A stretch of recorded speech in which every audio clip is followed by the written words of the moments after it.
Hi అండి, నమస్తే. Welcome to my channel. నేను అనురాధను. ఈరోజు ఈ వీడియోలో మన రెసిపీ వచ్చి ఎంతో టేస్టీగా ఉండే మడత కాజాలను తయారు చేసుకుంటున్నామండి. చాలా టేస్టీగా ఉంటాయి. జ్యూసీగా క్రిస్పీగా ఉండే ఈ మడత కాజాలని ఇంట్లో చాలా ఈజీగా తయారు చేసుకోవచ్చు. మరి ఈ దీపావళి పండుగకి మీరు కూడా ఈ వీడియోలో చూసి మీరు కూడా తప్పకుండా ట్రై చేస్తారనుకుంటున్నాను. మరి ఇప్పుడు ఎలా తయారు చేయాలో వీడియోలో చూసేద్దాం. ముందుగా పిండిని కలపడానికి ఇలా ఒక గిన్నెని తీసుకోవాలి.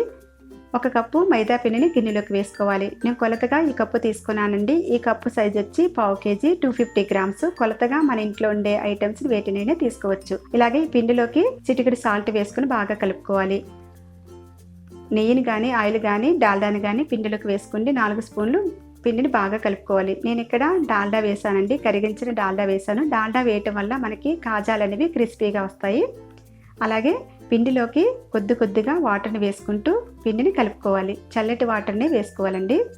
ఈ పిండి మనకి చపాతీ పిండి కన్నా కొంచెం మెత్తగా ఉండాలి. ఈ పిండిని ఇలా కలుపుకున్న తర్వాత తడి క్లాత్తో కప్పి 15 నిమిషాల పాటు పక్కన పెట్టి రెస్ట్ ఇవ్వాలి. తడి క్లాత్తో కప్పడం వల్ల మనకి పిండి అనేది స్మూత్గా ఉంటుంది.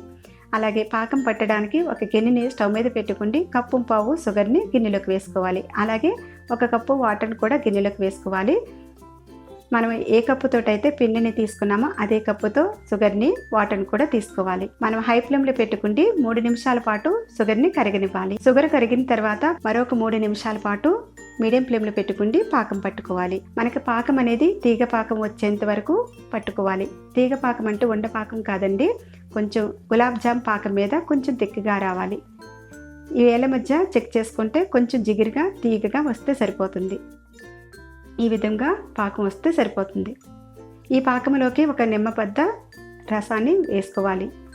సో నిమ్మరసం వేసుకోవటం వల్ల మనకి పాకం అనేది చిక్కబడకుండా గట్టిపడుకోకుండా ఉంటుంది. ఈ పాకంలోకి మనము టేస్ట్ కోసం కాజాలు టేస్ట్గా ఉంటాయండి. 2 స్పూన్లు నెయ్యిని వేసుకోవాలి. 3 స్పూన్లు కూడా వేసుకోవచ్చు. అలాగే ఫ్లేవర్ కోసం చిటికెడు ఇలాచి పౌడర్ కూడా వేసుకుని బాగా కలుపుకోండి. స్టవ్ ఆఫ్ చేసుకోండి. గరిటెని బయటకు తీసి ఇలాగ మూత పెట్టుకుండి గిన్నెని పక్కన పెట్టుకోవాలి. మూత పెట్టడం వల్ల మనకి పాకం అనేది చల్లబడకుండా ఉంటుంది. అలాగే ముందుగా కలిపి పెట్టుకున్న పిండిని ఇలా మూత తీసుకుండి మరొకసారి స్మూత్గా వచ్చేంత వరకు కలుపుకోవాలి. ఈ పిండిని మొత్తం ఒకే పెద్ద చపాతీ కింద తయారు చేసుకోండి. కాజాలు తయారు చేసుకోవచ్చండి. లేదంటే ఇలాగ 2 భాగాల కింద చేసుకోండి. పీట మీద కొంచెం ఎక్కువగానే మైదా పిండిని వేసి ఈ పిండి ముద్దని ఇలా పిండి మీద ఒకసారి 2 వైపులా ఒత్తుకోవాలి. పిండిని ఇలాగా చపాతీ కర్రతో పెద్ద చపాతీ కింద ఒత్తుకోవాలి. ఈ చపాతీ కూడా ఎడల్పుగా కాకుండా పొడవుగా చేసుకోవాలి. పొడవుగా చేయటం వల్ల మనకి పొరలు అనేవి కాజాలకి ఎక్కువ వస్తాయండి. ఈ చివర ఆ చివర కట్ చేసుకోవాలి. ఈ చపాతీ కూడా మనకి పలచగా ఉండాలి. మరొకసారి కట్ చేసిన తర్వాత చపాతీ కర్రతో పలచగా వచ్చేంత వరకు ఒత్తుకోవాలి. ఈ చపాతీ మీద కొంచెం ఎక్కువగానే మైదా పిండి ఇలా వేసుకుండి ఇలాగా స్ప్రెడ్ చేసుకోవాలి. చపాతీ మొత్తం ఇలాగా స్ప్రెడ్ చేసుకోవాలి. ఈ చివరి నుండి ఇలాగా రోల్ చుట్టుకోవాలి. మనం ముందుగా కట్ చేసి పెట్టుకున్న ముక్కల్ని ఇలా మధ్యలో దగ్గరగా కానీ లేదంటే దూరంగా కానీ పెట్టి మనం రోల్ చుట్టుకోవాలి. ఇలాగా ముక్కలను కూడా చపాతీ మీద పెట్టడం వల్ల మనకి కాజాలకి పొరలు అనేవి ఎక్కువగా వస్తాయండి. ఇలా రోల్ చుట్టడం కూడా మరీ నొక్కు పెట్టి చుట్టకూడదు. పైనే ఇలా రోల్ చుట్టుకోవాలి. మనం గట్టిగా రోల్ చుట్టామనుకోండి పొరలు అనేవి విడివిడిగా రావు. మనం ఇలాగా ఎక్కువ మైదా పిండిని వేసుకుంటూ రోల్ చుట్టుకోవాలి. మనం ఎక్కువ మైదా పిండిని చల్లటం వల్ల మనకి పొరలు అనేవి విడివిడిగా వస్తాయండి. చపాతీ చివరికి వచ్చిన తర్వాత కొంచెం తడి చేసుకోండి. చపాతీకి ఇలాగా కొంచెం మైదా పిండిని కూడా వేసుకోండి రోల్ చుట్టుకోవాలి. ఇలా తడి చేయటం వల్ల మనకి చపాతీ రోల్ చుట్టడం ఇడిపోవడం అనేది ఉండదు. ఇలాగ రోల్ చుట్టడం కంప్లీట్ అయిన తర్వాత మరొకసారి కొంచెం మైదా పిండిని వేసుకుంటూ రోలు మీద ఇలాగ కట్ చేసుకోవాలి. మనకి ఈ ముక్కలు కూడా మనకి నచ్చిన సైజులో కట్ చేసుకోవచ్చండి. వేలు ఎడల్పంతా సైజులో కూడా కట్ చేసుకోవచ్చు. 1/2 ఇంచ్ సైజులో కూడా కట్ చేసుకోవచ్చు. చూడండి మనకి ఎంత పొరలుగా వచ్చినాయో. పీట మీద కొంచెం మైదా పిండిని వేసుకుండి కట్ చేసిన ముక్కని ఇలాగ అవిరేళ్లతో ఇలాగా స్ప్రెడ్ చేసుకోవాలి. ఇలా చపాతీ కర్రతో నెమ్మదిగా ఒత్తుకోవాలి. మరీ గట్టిగా నొక్కి పెట్టి ఒత్తకూడదండి. మనకి పొరలు అనేవి అంటుకుపోయి డీప్ ఫ్రై చేసేటప్పుడు విడివిడిగా రావు. ఇదే విధంగా అన్ని ముక్కల్ని తయారు చేసుకోవాలి కాజాలలాగా.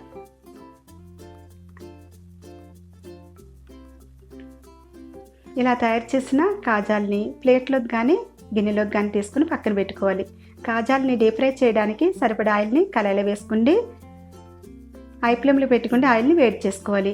ఆయిల్ వేడెక్కిందో లేదో ఒక చిన్న పిండి ముద్దను వేసుకుండి ఇలాగా చెక్ చేసుకోవాలి. ఈ పిండి ముద్ద కూడా కొంచెం లైట్గా చిటపట్లాడుతున్నప్పుడు పిండి ముద్దను బయటకు తీసేసుకుండి స్లో ఫ్లేమ్లో పెట్టుకుండి మనం తయారు చేసుకున్న కాజాల్ని ఆయిల్లో వేసుకుండి డీప్ ఫ్రై చేసుకోవాలి. మనం కాజాలు పైకి తేలిన తర్వాతే గరిటె పెట్టి కదపాలి. ఈ కాజాలు కూడా మనం గోల్డెన్ బ్రౌన్ కలర్లోకి వచ్చేంత వరకు ఫ్రై చేసుకోవాలి. ఒకవైపు వేగిన తర్వాత మరొక వైపుకి టర్న్ చేసుకుంటూ ఈ విధంగా ఫ్రై చేసుకోవాలి. మనకి కాజాలు అనేవి ఎంత బాగా ఫ్రై చేసుకుంటే అంత టేస్ట్గా ఉంటాయండి. మనకి ఇవన్నీ తయారు చేసుకునే లోపల పాకం కనుక చల్లారిపోయింది అనుకోండి బాగాను ఒకసారి వేడి చేసుకోవచ్చు. పాకం అనేది కొంచెం లైట్గా గోరువెచ్చగా ఉండాలి. ఇలా డైరెక్ట్గా కళాయి నుండి కాజాలను తీసి పాకంలో వేసుకోవాలి. మనకి పాకం అనేది పాకంలో కాజాలు వేసినప్పుడు ఇలా సౌండ్ వస్తే బాగుంటాయండి. బాగా చక్కగా కాజాలు పాకం పీల్చుకుంటాయి. కాజాలన్నిటినీ పాకంలో వేసిన తర్వాత 15 నిమిషాల పాటు ఉంచాలి. 15 నిమిషాలు అయిన తర్వాత మనకి కాజాలు అనేవి కలర్ మారుతుందండి, చేంజ్ అవుతాయి. చూడండి, పాకం బాగా పీల్చుకున్నట్లయితే మనకి కాజాలు అనేవి ఈ విధంగా కనిపిస్తాయి.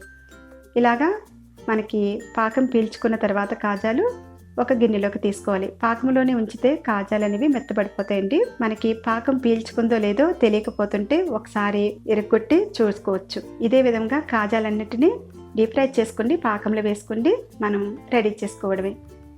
అంతేనండి, ఎంతో టేస్ట్గా ఉండే మడత కాజాలని క్రిస్పీగా జ్యూసీగా మనం ఇంట్లోనే చాలా ఈజీగా తయారు చేసుకోవచ్చు.